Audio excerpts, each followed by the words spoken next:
call it hip hop, hip hop, hip hop, hip. It's bigger than hip hop, hip. And this is one interview that I've been looking forward to doing for a hell of a long time, not only because of the quality of your music, but because of the people you've worked with, and also your stance on politics, social issues, lyrics, and hip-hop as a genre. But of course it's more than that, it's bigger than hip-hop. Do you like what I did there? Do you like what I did there?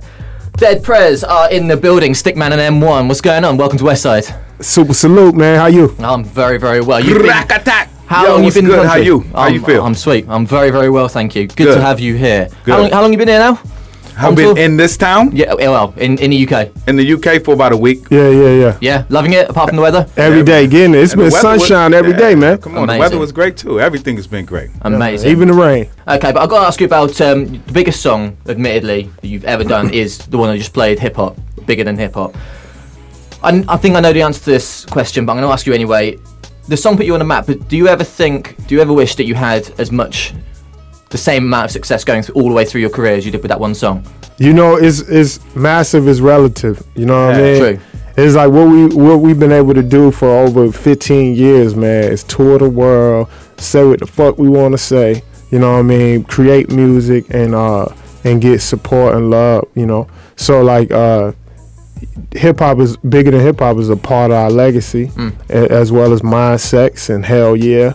You know what I mean? Yeah. And the and workout, new albums and everything. You know what I mean? We wouldn't be here right now if it was just about that song. Plus, that song, they got you so many fans that, to be honest, they probably just stuck with you because of the quality of your music, no matter what you did. And it's not as if that song is a sellout song like a lot of rappers these days are selling out, making music with massive house and EDM artists. So it's not as if you did that, which is always good. Kanye West hung out with you back in the day, and he did a remix to that song.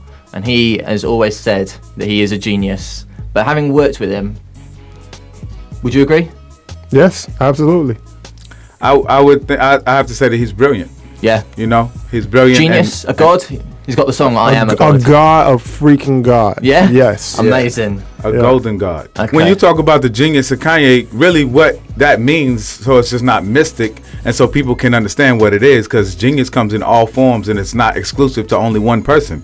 So, like, what made Kanye important to me, and even the reason why I wanted to invite him to the studio, and why he hung out with us on our tour buses, and why we would see him at clubs, and why we'd exchange ideas about fashion and the rest of the stuff, which did happen, was because he cared.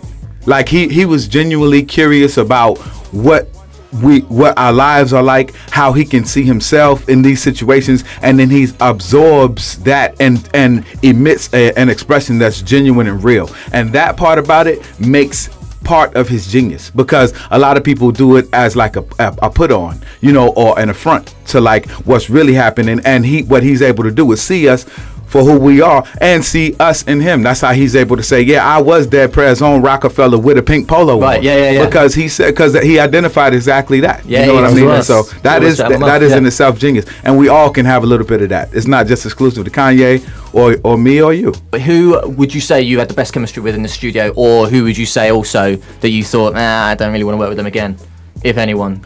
George Bush. I wish I had him in the studio. I'd have strangled his ass out. He wouldn't have made it. Look, you know, some of the unsung heroes are the engineers in the studio, man. Of course. Because I got my ears right based off that. Like, I learned music and sonics and mixing and sounds from all them engineers who was in the room, who get no credit at all. Shout out to all but who helped me heroes. understand how to stand in front of a microphone. It's the teamwork make the dream work. Amazing. Sure, the song Hell Yeah. The song Hell Yeah. We together on the same track now. Exactly. Did Jay-Z come to you and say, this song is amazing, I need to get on it? Or how did that collaboration come about? Long story short, he wanted to get on the song, and he did his vocals on the original version. Yeah. But then and a team of musicians did a remix, which is the main Hell Yeah, version now.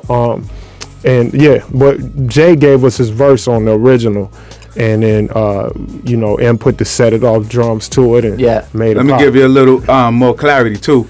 I was riding around with a journalist named Dream Hampton, who was a New York City kind of pioneer and trendsetter in that lane. and I'm riding around listening to our demo after we already left Sony Records with this album with the original version. Okay. And so she's talking to Jay-Z on the phone, and Jay-Z's hearing the song, and because it's on speakerphone in the car, and I'm in the car and I'm talking to Jay, and he's like, yo, I love the Pizza Man song. That's what the Pizza Man song. What he called it, Pizza Man song. And so from that point, it was clear. It was like, okay, you like that? Okay, I want to listen to it. So boom. Then the next day, Dream Hampton, who also did other work with Nas, went to his office and played the Pizza Man song for him right there. He was like, oh man, I love it. So after hearing it 2 times in his ear, one through his speakers and one in the studio, he was like, yo, I want to get down with it. And the next, I would say 2 mornings after that, because he at that time he was boxing. He was in the gym doing boxing. Yeah. And so he's like, yo, I'm gonna go to the gym, and this is what he left on my machine. And like, I'm gonna go to the gym, and then tomorrow morning I'm gonna go record the song. So I woke up 7 in the morning with a phone call from him, and he was like, yo, I'm going to the studio. And so I was like, yo, I called Stick. I was like, yo, he going to the studio. I'm about to go meet him in the studio. Stick said, all right, cool. So I rolled down to the studio, and he's in there with Beyonce, and he's laying the lyrics just as I'm in the studio. Yeah. And I saw him do it with no paper, and I saw him do it looking at me and you and the mic, and then he would do bar for bar, and then he went on, and then he asked, would you want me to do the hook? And the end of the part, we on the same track now?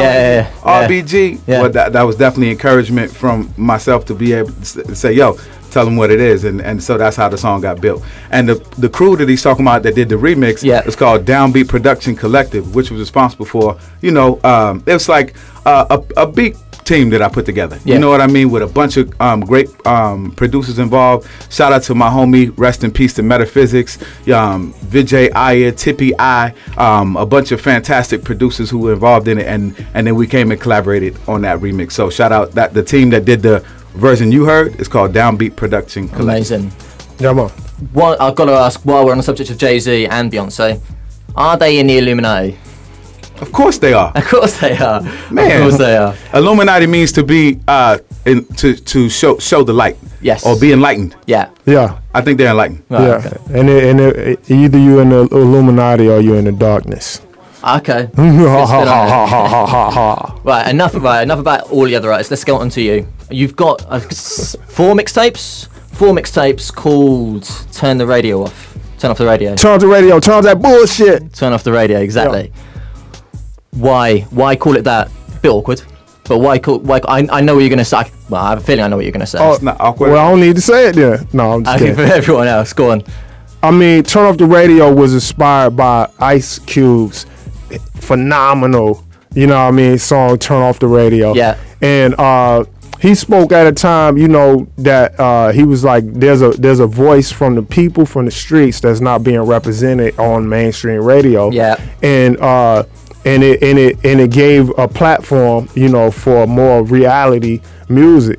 And so by the time we came along in the game, we felt like, we need to bring that back, because it's the same kind of situation again. And that was like our little mantra, turn off the radio, turn on some real shit. Yeah. Talking about it in the same sort of vein. Do you reckon it's exactly the same today, or worse, or it's gotten better with regards to the commercialization of the game and, well, exactly what you said? The fake thug R&B rap scenario? What y'all think, listening audience? What do you think? That sounds like a rhetorical question to me. Hey man, we ain't, like I said, I ain't no player hater. I just stay awake. And like, I think that the best protest is proactive. Okay. Right? Be the change you want to see. So we make the music we feel like need to be made, and we respect what's going on. We try to stay hip to what's happening, and take the best, like Bruce Lee say, take what's useful, discard what's not. You know what I mean? I tell you something, I could go on and on and on, but I'm gonna have to leave it there. Dead Prez, thank you very much for coming through. It's been an absolute pleasure. Thank you. RBG Love, DeadPrez.com. RBGFitClub.com. Brixton, we in this, son. 100.